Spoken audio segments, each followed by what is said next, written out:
Good morning, student. Hope all of you are good and safe at home. आज हम जो topic करने जा रहे हैं वो रिटेल बिजनेस का ही सेकंड पार्ट है, टाइप ऑफ रिटेल बिजनेसेस या टाइप ऑफ रिटेलर्स, फुटकर व्यापारियों के प्रकार।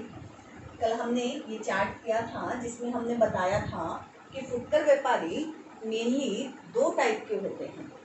फर्स्ट, भ्रमणकारी फुटकर व्यापारी, इग्नोरेंट रिटेलर्स, और सेकंड है स्थायी दुकानें, fix shops.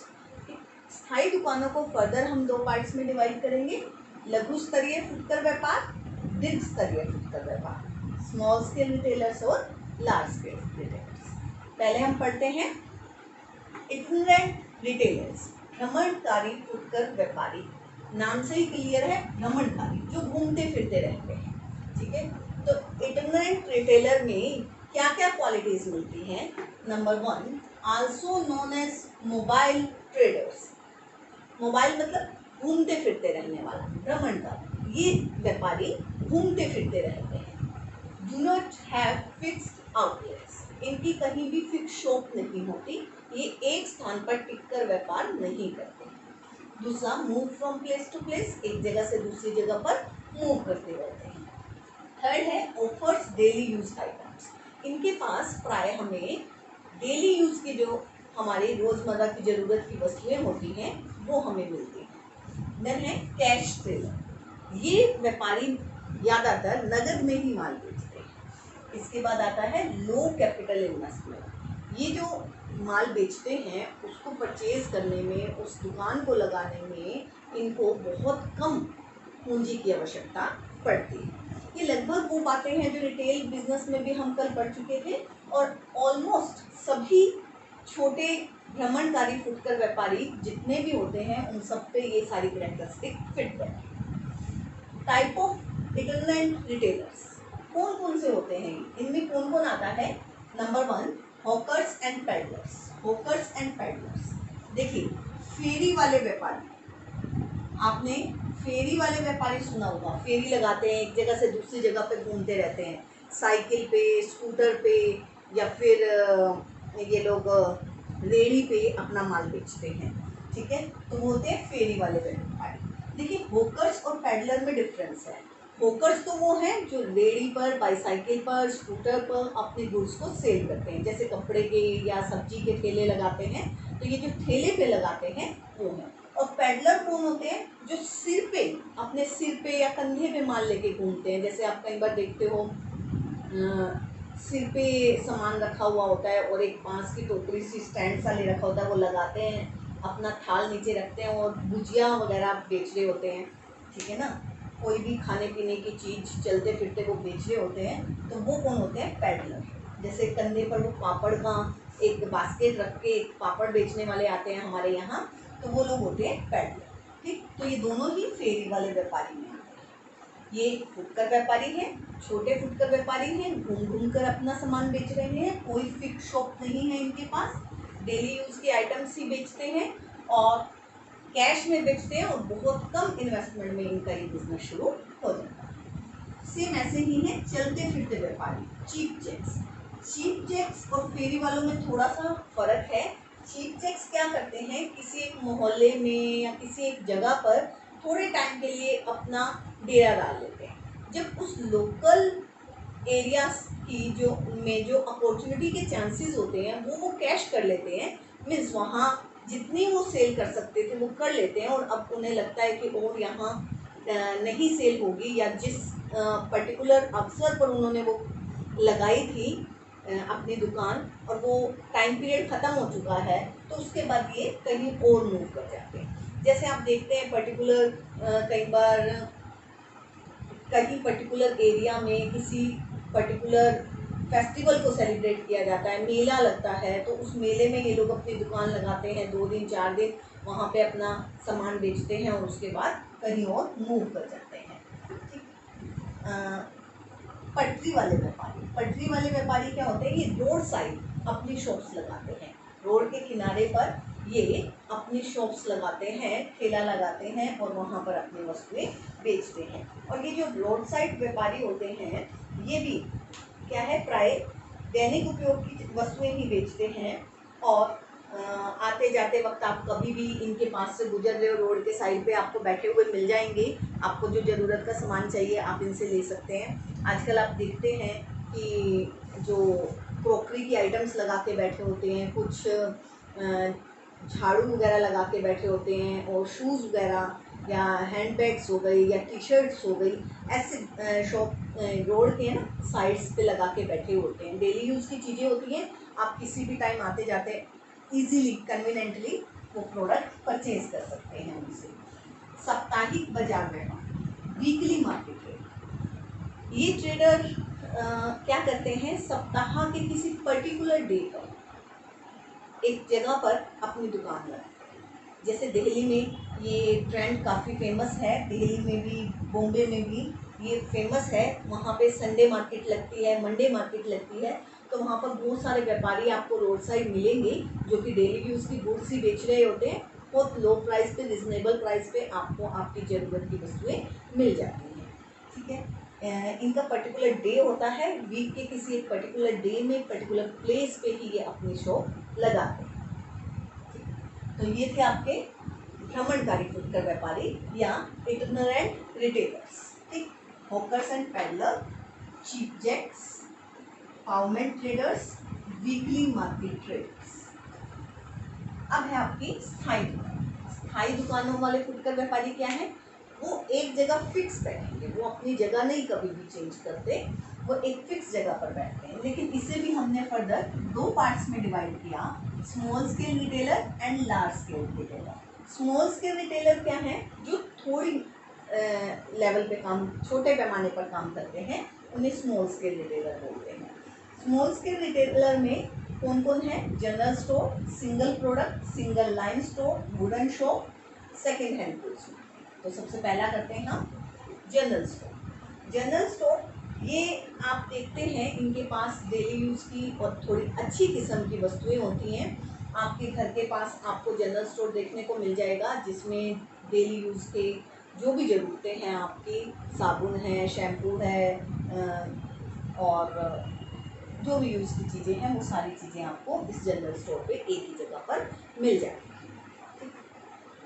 Single product, single product में क्या होता है, ये ऐसी शॉप्स हैं जो कि एक ही प्रोडक्ट सेल करेंगे, एक ही प्रोडक्ट में डील करते हैं। जैसे कि बच्चों के कपड़े की दुकान है तो सिर्फ बच्चों के कपड़े ही मिलेंगे। हाँ, वहाँ बच्चों के हर एज के लिए कपड़े मिल जाएंगे, 2 से 4 साल के लिए, उससे भी छोटे उससे बड़े सभी बच्चों के लिए कपड़े मिल जाएंगे, लेकिन सिर्फ और सिर्फ बच्चों के ही कपड़े मिलेंगे। ठीक, तो ये फुटकर व्यापारी भी एक फिक्स शॉप खोलकर बैठे।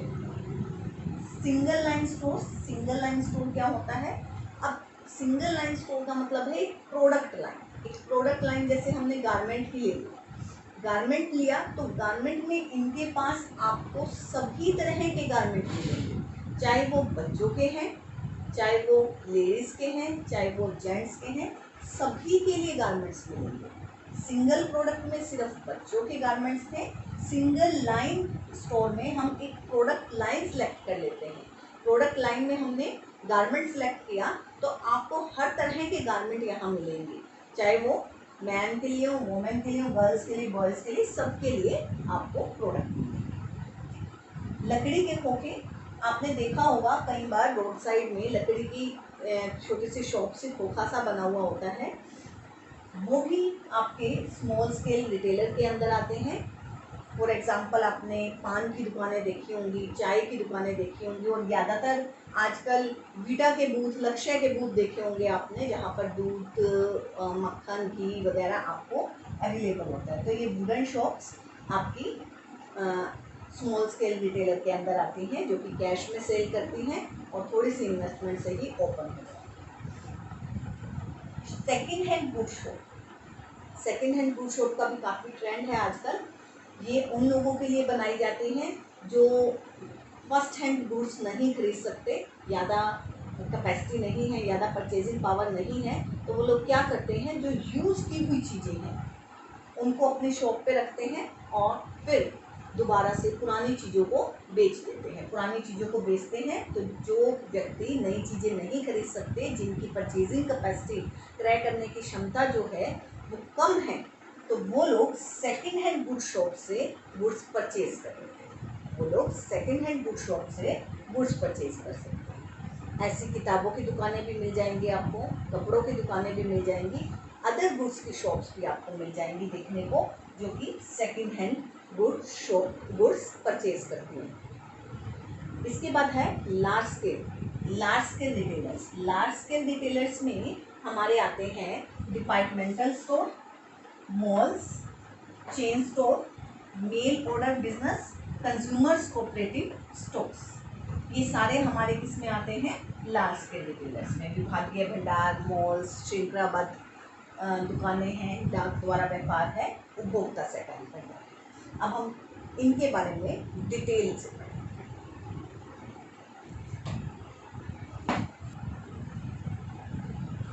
हाँ जी, लार्ज स्केल रिटेल शॉप्स में हमारी आती हैं सबसे पहले डिपार्टमेंटल स्टोर। डिपार्टमेंटल स्टोर विभागीय भंडार, विभागीय भंडार।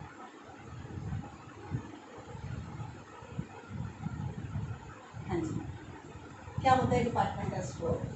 Under this system a single shop can be divided into many departments. Single shop can be divided into many departments located at central place of the city. किसी भी शहर में एक shop को जब डिफरेंट विभागों में बांट दिया जाता है, अलग अलग विभागों में बांट दिया जाता है, तो वो कहलाता है हमारा विभागीय भंडार। एक सिंगल रूफ के एक ही छत के नीचे बहुत सारे विभाग बना दिए जाते हैं, और ज़्यादातर ये विभागीय भंडार किसी भी शहर के केंद्रीय स्थान पर बनाया जाता है। किसी भी स्थान के केंद्रीय स्थान पर बनाया जाता है। Each department sell some particular things.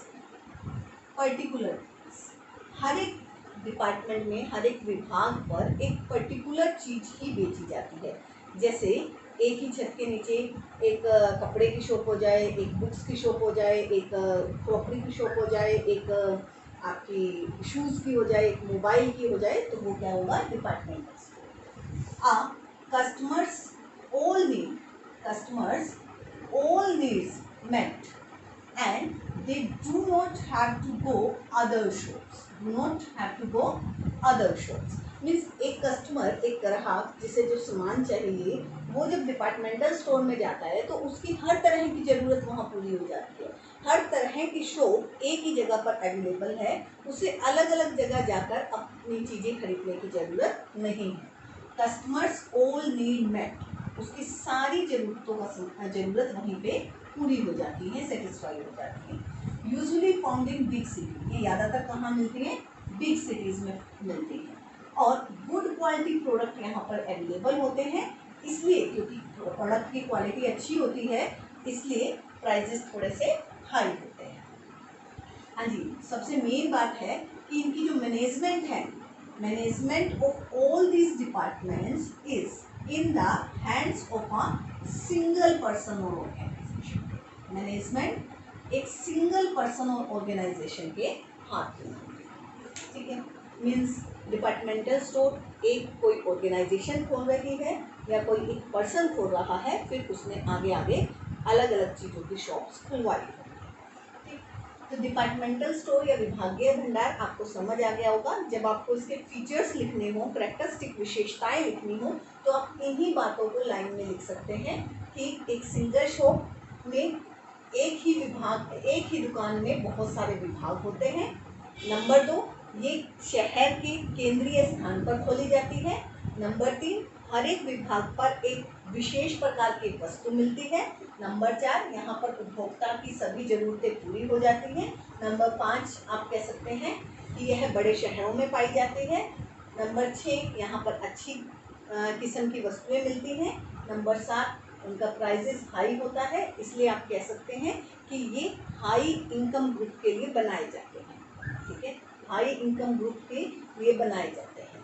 और नंबर 8 में आप ये लिख सकते हैं कि इनका जो प्रबंध है वो एक ही व्यक्ति के द्वारा या किसी एक संस्था के द्वारा किया जाता है। मतलब यहाँ केंद्रीकरण, इसके मैनेजमेंट और कंट्रोल में केंद्रीकरण पाया जाता है। और एक और बात, अगर एडवर्टाइजमेंट की बात की जाए, विज्ञापन की बात की जाए, तो एक ही विज्ञापन से सभी विभागों का विज्ञापन हो जाता है। जब हम अपने डिपार्टमेंटल स्टोर विभागीय भंडार के लिए विज्ञापन करते हैं तो उसके अंदर आने वाले सभी विभागों का विज्ञापन अपने आप हो जाता है। तो एक सेंट्रलाइज्ड, केंद्रीकृत विज्ञापन की जरूरत है, अलग अलग विज्ञापन की जरूरत नहीं है। तो इस तरीके से आप इसकी विशेषताएं लिख सकते हैं। इसी एक डेफिनेशन से सभी विशेषताएं आ जाएगी। और इसी एक डेफिनेशन से क्वेश्चन में अगर आपसे मेरिट और डीमेरिट पूछी जाए, एग्जाम में कई बार पूछा जाता है मेरिट और demerits, advantage and disadvantage, pros and cons, लाभ और हानियां पूछी जाए, तो भी आप इसी से लिख सकते हैं। ठीक है, कौन कौन सी लिख सकते हैं, देखिए इसकी हेल्प से सबसे पहली मेरिट क्या है, ये आपको सेंट्रल लोकेशन पे मिलेगा। सेंट्रल लोकेशन, सारी चीजें एक ही जगह पर आपको मिल रही हैं, तो इजी शॉपिंग हो गया इसका फायदा। एक फायदा हो गया इजी शॉपिंग। नेक्स्ट आप कह सकते हैं कि विभागीय भंडार जो होते हैं वो बहुत अधिक मात्रा में माल को खरीदते हैं, तो इन्हें इकोनॉमीज ऑफ लार्ज स्केल मिल जाता है, बड़े पैमाने के लाभ मिल जाते हैं। Economies of large scale,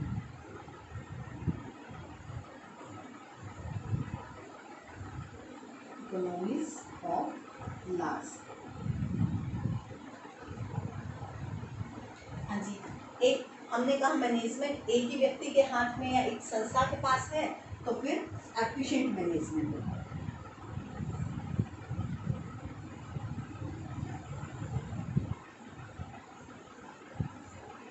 effective and efficient management, effective and efficient management. Demerits में देखिए हाई इन्वेस्टमेंट,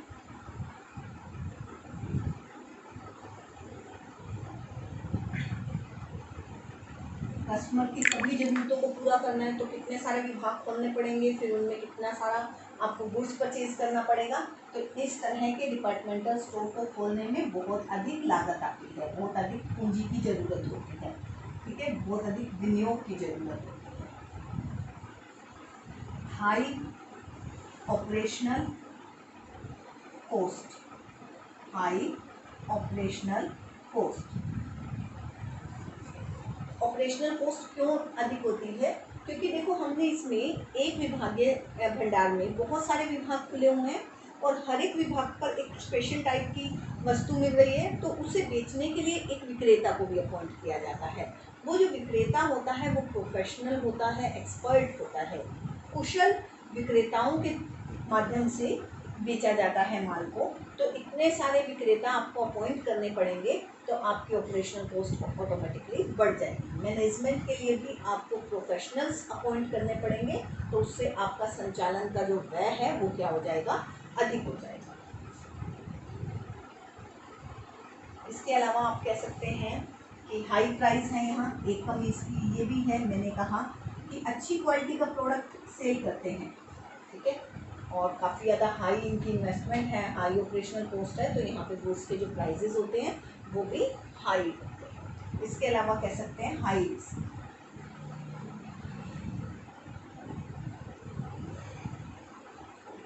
अगर इस तरह के डिपार्टमेंटल स्टोर नहीं चलते हैं, डिमांड नहीं आती है, कस्टमर उतने ज़्यादा नहीं आते हैं, प्रॉपर लोकेशन पर उसे ओपन ना किया जाए तो काफ़ी ज़्यादा नुकसान बियर करना पड़ता है। ठीक है, तो डिपार्टमेंटल स्टोर के इसी पैराग्राफ से आप इसकी विशेषताएं भी लिख सकते हैं, इसकी मेरिट्स और डिमेरिट्स। डिपार्टमेंटल स्टोर सबसे पहले कब आए? This concept originated in France, सबसे पहले फ्रांस में आया ये concept. When Bon Marché was established in 1850, 1852 में बना था सबसे पहले।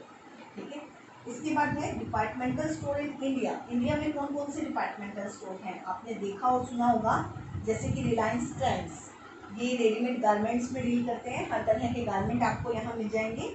Lifestyle, Walmart, Reliance fresh. Reliance fresh में आपको डेली यूज की गुड्स में। तो ये हो गया आपका डिपार्टमेंटल स्टोर। इसमें हमने इसका मीनिंग भी कर लिया, इसकी विशेषताएं भी कर ली, मेरिट डिमेरिट, कब बना ये सबसे पहला कब बना और इंडिया में कौन कौन से डिपार्टमेंटल स्टोर हैं। नेक्स्ट है आपका चेन स्टोर या मल्टीपल स्टोर।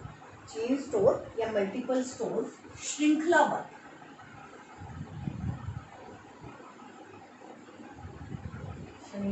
दुकानें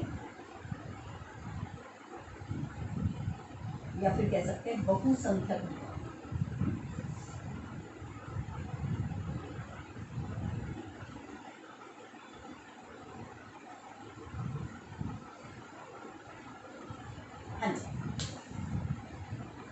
Under this system, several shops selling same kind of goods located at a different place.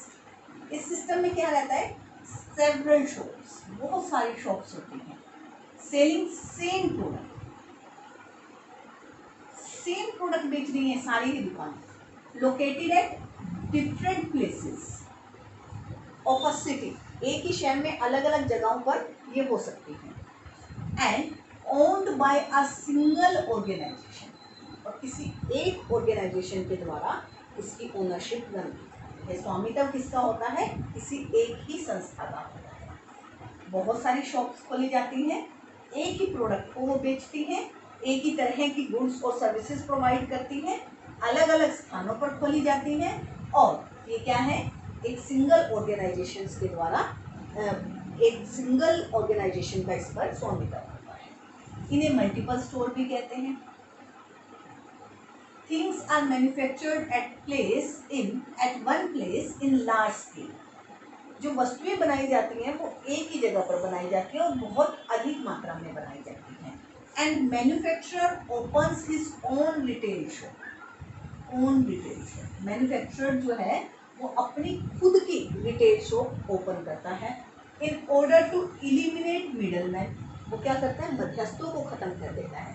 Means अपना माल वो खुद अल्टीमेट कंज्यूमर को सेल करता है। इसका बेनिफिट क्या होता है? जब मिडलमैन खत्म हो गया, सप्लाई चेन के सारे मिडलमैन खत्म हो गए, तो आप जो कस्टमर को बहुत कम प्राइस पे गुड्स प्रोवाइड कर सकते हैं। अगर सप्लाई चेन में 2 या 3 मिडलमैन आ जाते हैं तो उससे क्या होता है? हर लेवल पर प्राइस इंक्रीज हो जाता है, क्योंकि होलसेल मैन्युफैक्चरर क्या करेगा? पहले होलसेलर को सेल करेगा। लास्ट वीडियो में हमने पढ़ा था, वो होलसेलर को सेल करेगा तो ऑब्वियस है कुछ ना कुछ प्रॉफिट करेगा। सपोज कर ले 10% ही प्रॉफिट अर्न करता है। फिर होलसेलर रिटेलर को करेगा तो वो भी अपना 10% प्रॉफिट ऐड कर देगा। रिटेलर फिर कस्टमर को करेगा तो वो भी अपना प्रॉफिट ऐड कर देगा। तो इससे 2-3 बार प्रॉफिट मार्जिन ऐड होने के कारण कॉस्ट क्या हो जाती है? हाई हो जाती है। तो चेन स्टोर्स में मैन्युफैक्चरर क्या करते हैं? मिडलमैन को एलिमिनेट कर देते हैं, ख़त्म कर देते हैं, बीच के मध्यस्थों को समाप्त कर देते हैं, जिससे कि वो प्रोडक्ट को कम प्राइस पर कंज्यूमर को अवेलेबल करा सकते हैं। Pattern of working, marketing, selling practice remain the same of all store. किसी भी स्टोर पे चले जाओ, हर स्टोर पे आपको जो इनकी स्ट्रेटजीज है, इनका काम करने का ढंग है, इनकी शॉप की डेकोरेशन है, प्राइसिंग पॉलिसी है, सब कुछ आपको सेम मिलेगा।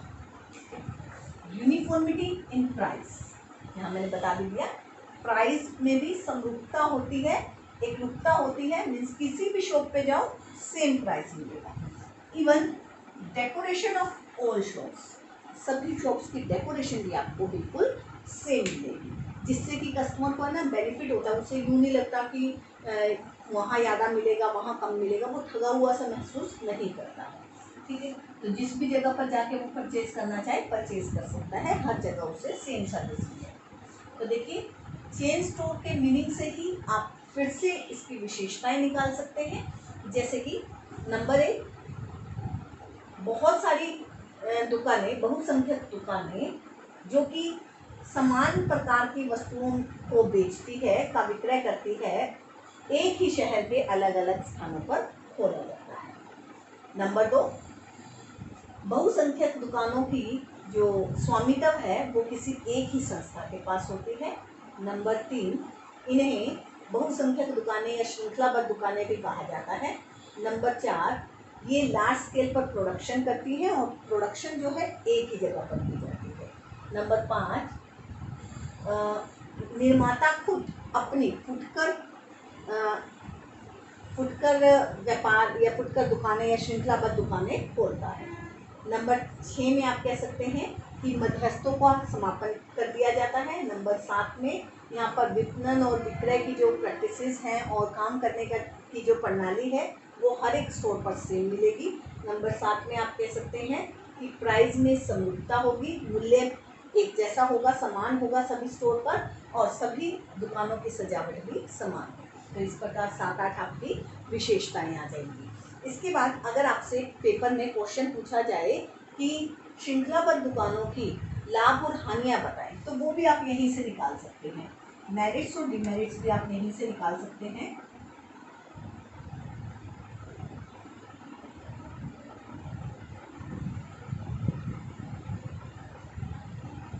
देखिए मेरिट्स में क्या है आपकी, मेरिट्स में आपकी सबसे पहले तो इकोनॉमीज ऑफ लार्ज स्केल, हमने यहाँ भी पढ़ा था और यहाँ भी आ जाएगा।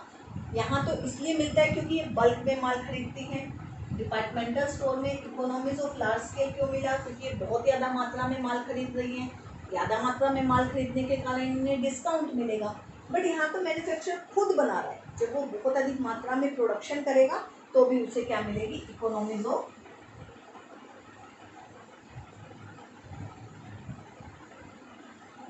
लार्ज स्केल,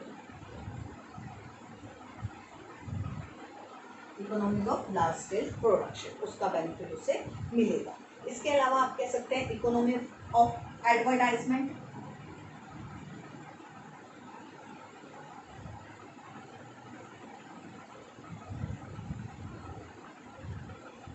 देखिए एक ही ऑर्गेनाइजेशन के अंदर है, ये एक ही ऑर्गेनाइजेशन की। फॉर एग्जांपल ले लो बाटा, बाटा इसका बेस्ट एग्जांपल है, ठीक है।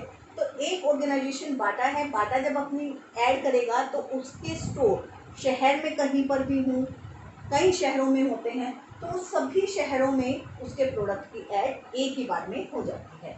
तो विज्ञापन में हेल्प मिलती है, विज्ञापन इन्हें सस्ता पड़ता है, इकोनॉमीज ऑफ एडवर्टाइजमेंट आ गई। इसके बाद देखिए जब कंट्रोल एक ही पर्सन के हाथ में है और सब जगह यूनिफॉर्मिटी है, उसी हिसाब से चल रहा है, तो जो मैनेजमेंट है वो आसान हो जाती है, सुपरविजन आसान हो जाता है, तो इफेक्टिव कंट्रोल आ जाएगा।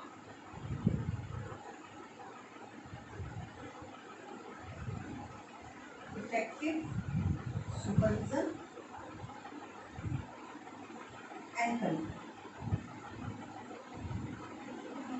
बहुत आराम से किया जा सकता है। इसके बाद है कि लो प्राइस, मैंने आपको बताया क्योंकि बीच के सारे मिडलमैन खत्म हो गए हैं, तो प्राइस क्या होता है, लो, कस्टमर्स को लो प्राइस पे प्रोडक्ट अवेलेबल हो जाते हैं।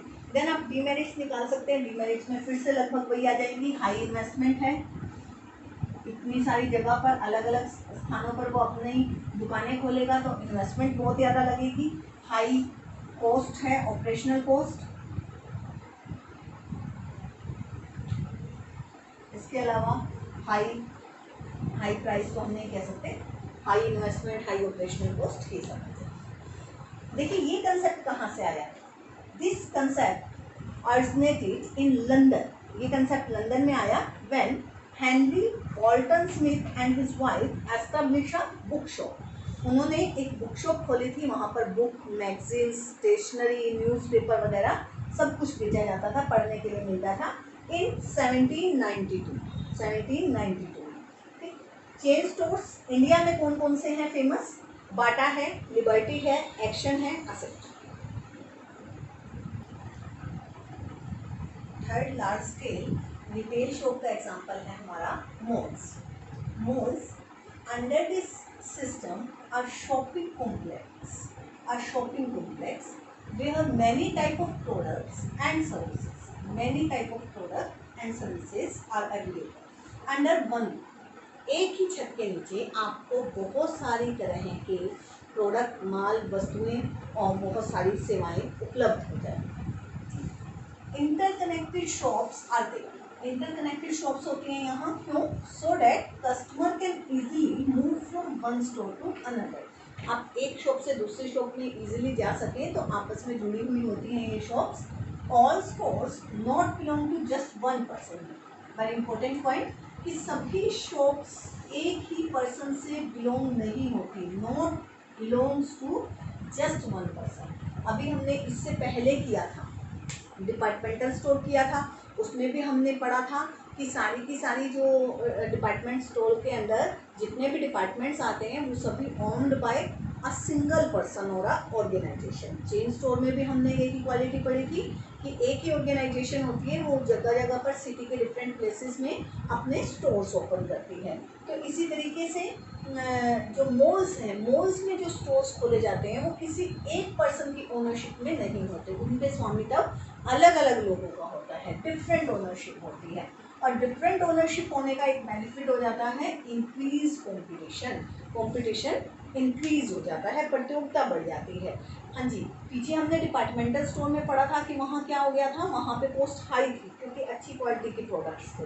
अब मॉल में भी प्रोडक्ट आपके सही होते हैं लेकिन कंज्यूमर के लिए कॉस्ट उतनी ज़्यादा नहीं बढ़ती, क्यों? क्योंकि वहाँ पे डिफरेंट ओनरशिप है और कॉम्पिटिशन है।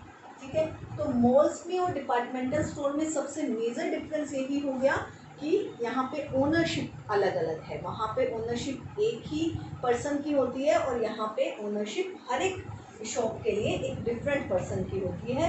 यहाँ कंपटीशन होता है, वहाँ कोई कंपटीशन नहीं होता। यहाँ पे प्रोडक्ट आपको रिजनेबल प्राइस पे मिल जाते हैं, वहाँ पे प्रोडक्ट के जो प्राइसेस होते हैं वो हाई होते हैं। तो डिपार्टमेंटल स्टोर और मॉल में कंफ्यूज होने की कोई जरूरत। तो कैरेक्टरिस्टिक आपके सामने आ गई। एक सिंगल शॉपिंग कॉम्प्लेक्स होता है। नंबर 2, बहुत सारे टाइप के प्रोडक्ट और सर्विसेज आपको लगभग मिल जाती हैं एक ही जगह पर, तो इजी शॉपिंग हो गई आपकी, आसानी से आप मार्केटिंग कर सकते हैं, कन्वीनियंट हो गई है, एक ही जगह पर सब प्रोडक्ट आपको मिल जाएंगे। उसके बाद आप इजीली एक जगह से दूसरी जगह मूव कर सकते हैं क्योंकि स्टोर्स जो हैं वो इंटरकनेक्टेड हैं और सभी स्टोर क्या है, एक ओनरशिप के अंडर ना होने के कारण, डिफरेंट ओनरशिप होने के कारण यहाँ पे कॉम्पिटिशन होता है, तो प्राइसेस भी रिजनेबल। हाँ जी, मेरिट और डिमेरिट अगर आपसे पूछी जाए तो सबसे पहला, ये भी डिपार्टमेंटल स्टोर्स की तरह सेंट्रल लोकेशन पे बनाए जाते हैं, शहर की एक केंद्रीय स्थान पर बनाए जाते हैं जहाँ पर सभी कंज्यूमर्स के लिए आना जाना ईजी शॉपिंग है क्योंकि सभी चीज़ें हमें एक ही जगह पर अवेलेबल हो रही हैं। मल्टीपल सर्विसेज हैं, यहाँ पर बहुत सारी तरह की सर्विसेज आपको मिल जाती हैं, हर तरह के प्रोडक्ट सर्विसेज आपको मिल जाएंगी। इसके बाद है इजी सिलेक्शन, वाइड रेंज मिल जाती है आपको, तो आप इजीली अपनी चॉइस का, अपने हिसाब के, अपनी नीड के अकॉर्डिंग कोई भी प्रोडक्ट चूज कर सकते हैं। देन है डिमेरिट्स।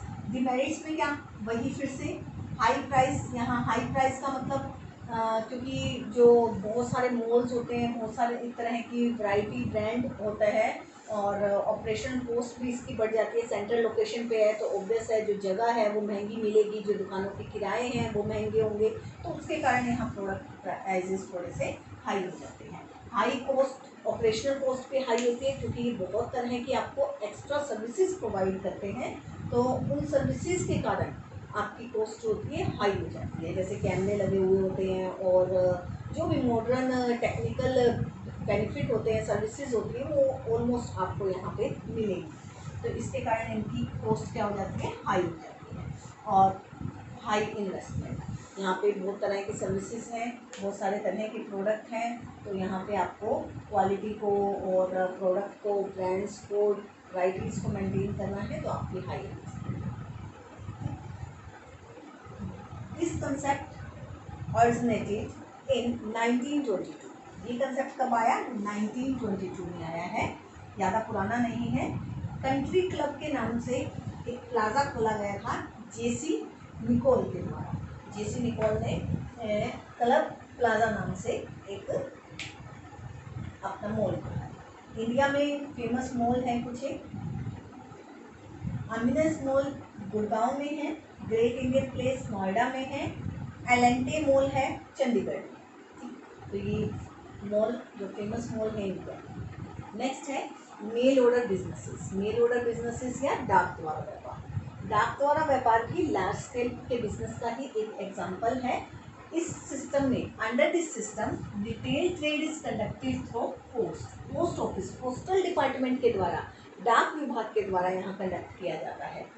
फार अवे कंज्यूमर्स कौन है कि मैन्युफैक्चरर तो एक जगह पर प्रोडक्ट को प्रोड्यूस कर रहा है और कस्टमर कहाँ है, अपने देश के विभिन्न कोनों में फैले हुए हैं। तो उस केस में जो फार अवे कस्टमर्स हैं वो purchase goods through mail, goods कहाँ से परचेज करेंगे, मेल के through, purchase goods through mail from producers directly. यहाँ पे गुड्स कंज्यूमर सीधा मेल के द्वारा किससे खरीदेगा, प्रोड्यूसर से खरीदेगा। नो नीड ऑफ मिडलमैन, कोई मिडलमैन नहीं है बीच में, कोई होलसेलर रिटेलर नहीं है। प्रोड्यूसर से गुड्स सीधा किसके पास जा रही है, कंज्यूमर के पास। Consumer are introduce to the goods through advertisement. अब यहाँ ये बात आती है कि कंज्यूमर को प्रोडक्ट की नॉलेज कहाँ से मिलेगी, तो प्रोड्यूसर एडवर्टाइजमेंट करेगा, वो विज्ञापन देगा, अपने प्रोडक्ट के बारे में बताएगा और उसी से कंज्यूमर को नॉलेज मिलेगी। और फिर interested consumer place their order through postal department, postal department के थ्रू वो अपना ऑर्डर प्लेस कर देंगे और उन्हें फिर उनके प्रोडक्ट घर पर ही मिल जाएंगे। और पेमेंट कैसे की जाती है, वीपीपी, वीपीपी मतलब valuable payment post, valuable payment post, ठीक है। जब आपको प्रोडक्ट मिल जाएगा तो प्रोडक्ट मिलने के बाद आपको उन्हें पेमेंट करनी पड़ेगी, पोस्ट ऑफिस में ही पेमेंट करनी पड़ेगी, फिर पोस्ट ऑफिस आगे प्रोड्यूसर को पेमेंट करेगा। मेड ऑर्डर बिजनेस आज के टाइम में जस्ट लाइक ऑनलाइन शॉपिंग है, ठीक है ना, जस्ट लाइक ऑनलाइन शॉपिंग है। प्रोड्यूसर अपने प्रोडक्ट की ऐड दे देता है आपको साइट्स पे, डिफरेंट साइट्स पे, आप वहाँ से चूज़ करते हैं और फिर उन्हें या तो एडवांस पेमेंट करते हैं या फिर कैश ऑन डिलीवरी। जब आपके पास आपका प्रोडक्ट आ जाता है तो फिर आप उसकी पेमेंट कर देते हैं। तो ये जस्ट क्या है, ऑनलाइन शॉपिंग की तरह है। पहले ये सब काम पोस्टल डिपार्टमेंट के विभाग के द्वारा किया जाता था और अब यही ऑनलाइन शॉपिंग आप डायरेक्ट प्रोड्यूसर से गुड्स को मंगवा सकते हैं। तो मुझे उम्मीद है प्रैक्टिस आप बना लेंगे। देन मेरिट और डिमेरिट में भी अगर हम देखें तो लो ऑपरेशनल कॉस्ट, कोई शॉप नहीं खोलनी, कोई दुकान खोलने की ज़रूरत नहीं, दुकानों में माल भरने की ज़रूरत नहीं है, सीधा कस्टमर को आप सेव कर रहे हैं। लो इन्वेस्टमेंट, जब आपने दुकानें नहीं खोली, वहाँ पे कोई पर्सन अपॉइंट नहीं किया, अपॉइंटमेंट नहीं दी, किसी को जॉब नहीं दी आपने, ना ही वहाँ पे और तरह के स्टॉक करने की ज़रूरत है, तो इन्वेस्टमेंट आपकी बहुत कम होती है। एलिमिनेशन ऑफ मिडल मैन, बीच के मध्यस्थ खत्म हो गए, उससे प्रोड्यूसर से सीधा कंज्यूमर को गुड्स जा रही है तो उसे रिजनेबल प्राइस पे गुड्स प्रोवाइड कर दी जाती हैं। इजी शॉपिंग, घर बैठे शॉपिंग हो जाती है, आपको कहीं जाने की ज़रूरत नहीं, अपने घर में बैठे बैठे आप शॉपिंग कर सकते हैं।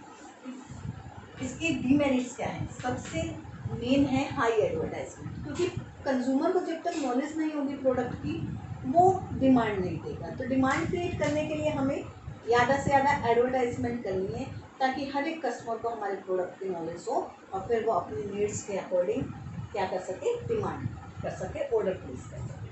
पॉसिबिलिटी ऑफ फ्रॉड, यहाँ पे फ्रॉड के चांसेस भी रहते हैं। कई बार जिस तरह का प्रोडक्ट हमने मांगा है, जिस कलर का, जिस डिज़ाइन का, जिस क्वालिटी का, वो नहीं आता। Lake of credit facility, credit facility available नहीं होती, ज़्यादातर आपको या तो सीओडी करना पड़ता है या एडवांस पेमेंट करनी पड़ती है। डिले इन डिलीवरी, समटाइम क्या होता है, हमें कोई प्रोडक्ट एक पर्टिकुलर डेट पे चाहिए बट जो डिलीवरी है हमें उसके बाद मिलती है, तो वो प्रोडक्ट कई बार हमारे लिए यूजलेस हो जाता है जब हम उसकी डिलीवरी देरी से मिलती है। तो ये इसकी मेरिट्स और डिमेरिट्स हैं। This concept is originated in United State of America in 1872। ये कंसेप्ट सबसे पहले 1872 में यूनाइटेड स्टेट ऑफ अमेरिका में आया। तो इंडिया में इसका एग्जांपल पुराने टाइम में होता था, अब तो आप इसका एग्जांपल ऑनलाइन शॉपिंग कह सकते हैं, जस्ट लाइक ऑनलाइन शॉपिंग में। नेक्स्ट है consumers cooperative stores, consumer cooperative store, उपभोक्ता सहकारी भंडार, ये बहुत ज़्यादा ट्रेंडी हैं आजकल। ये स्टोर्स एस्टेब्लिश किए गए हैं हमारे कस्टमर्स के द्वारा, ठीक है। ये स्टोर्स कस्टमर खुद एस्टेब्लिश करते हैं। कैसे एस्टेब्लिश करते हैं? कुछ कस्टमर्स अपना एक ग्रुप बना देते हैं, मेंबर बन जाते हैं, और वो कस्टमर्स मिडल्समैन को एलिमिनेट करने के लिए, सेव देमसेल्फ फ्रॉम मिडलमैन, अपने आप को मिडलमैन से बचाने के लिए, बाय एलिमिनेट देम, उन्हें एलिमिनेट खत्म कर देते हैं। उन्हें ख़त्म करने का मतलब क्या है? वो सप्लाई चेन को छोटा कर रहे हैं, मीन्स वो प्रोड्यूसर से सीधा गुड्स परचेज कर रहे हैं, मतलब प्रोड्यूसर से गुड्स सीधा कंज्यूमर के पास आ रही है। तो दी स्टोर एस्टेब्लिश बाय कस्टमर्स, सबसे यूनिक है, ये कस्टमर्स के द्वारा बनाया जा रहा है। ठीक, सेव देमसेल्फ फ्रॉम मिडलमैन, वो अपने आप को मिडलमैन से सेव करते हैं, उन्हें एलिमिनेट कर देते हैं। Thus they get the benefit which goes to the middleman, जो मिडलमैन को प्रॉफिट का हिस्सा जाता था वो अब किसे मिलेगा? वो इनको कस्टमर को मिलेगा, bye purchasing goods directly from producer. कैसे मिलेगा? क्योंकि वो सीधा प्रोड्यूसर से गुड्स खरीदेंगे, तो प्रॉफिट मार्जिन जो मिडलमैन के पास जाता था वो कम हो जाएगा। Large quantity in name of consumer cooperative society, large quantity में वो गुड्स खरीदेंगे किसके नाम पर? अपनी सोसाइटी के नाम पर। गुड्स किसके नाम पर खरीदेंगे? अपनी सोसाइटी के नाम पर। And then sold to member consumers, member customers, अपने मेंबर कंज्यूमर्स को वो सेल करते हैं, किस पर? लो प्राइस पर। किस पर? लो प्राइस पर। इसके बाद वो अपनी गुड्स किसको सेल कर देंगे? मेंबर कस्टमर्स को सेल कर देंगे लो प्राइस पर। बेनिफिट क्या रहेगा? कस्टमर्स को लो प्राइस पर गुड्स मिल गई, मिडलमैन को जाने वाला प्रॉफिट अब उनके पास नहीं जाएगा। कई बार ये कोऑपरेटिव सोसाइटी अदर कस्टमर्स को भी सेल कर सकते हैं। अब जब मैंने कहा कि ये अगर सिर्फ मेंबर कंज्यूमर्स को, कस्टमर्स को सेल कर रही हैं, तो इसका मेंबर बनने के लिए क्या करना पड़ेगा? इसका मेंबर बनने के लिए आपको सबसे पहले इसका वोटिंग राइट खरीदना पड़ेगा। ठीक है, इसकी मेंबरशिप खरीदनी पड़ेगी। मेंबरशिप कैसे खरीदते हैं? तो आपको कम से कम इसका 1 शेयर खरीदना पड़ेगा। 1 शेयर खरीदने के बाद आप क्या कर सकते हैं? इसके मेंबर बन सकते हैं और फिर आप इसकी गुड्स खरीद सकते हैं। इसमें वोटिंग राइट भी प्रोवाइड किया जाता है। जो इसकी मैनेजमेंट के लिए सदस्य चुने जाते हैं उसके लिए वोटिंग कराई जाती है, और वोटिंग के अकॉर्डिंग जो सदस्य चुने जाते हैं वो परचेजिंग सेलिंग का काम करते हैं।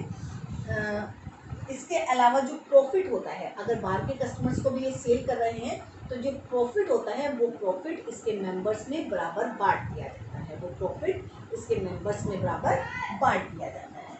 तो अब इसकी मेरिट्स डिमेरिट्स भी आप कह सकते हैं, लगभग इसकी तरह हैं, मेल ऑर्डर बिजनेस की तरह।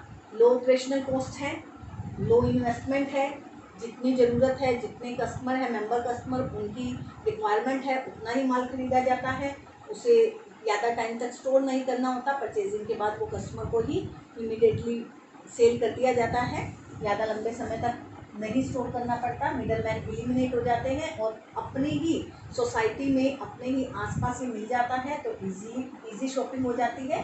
ठीक, और डीमेरिट्स में आप कह सकते हैं कई बार जो इसके मेंबर कस्टमर्स होते हैं उनमें डिस्प्यूट हो जाता है। उनमें डिस्प्यूट होने के कारण ये कोऑपरेटिव सोसाइटी के बेनिफिट हमें नहीं मिले। तो होप आपको आज सारे रिटेलर्स के जो टाइप हैं वो क्लियर होते होंगे। Thank you.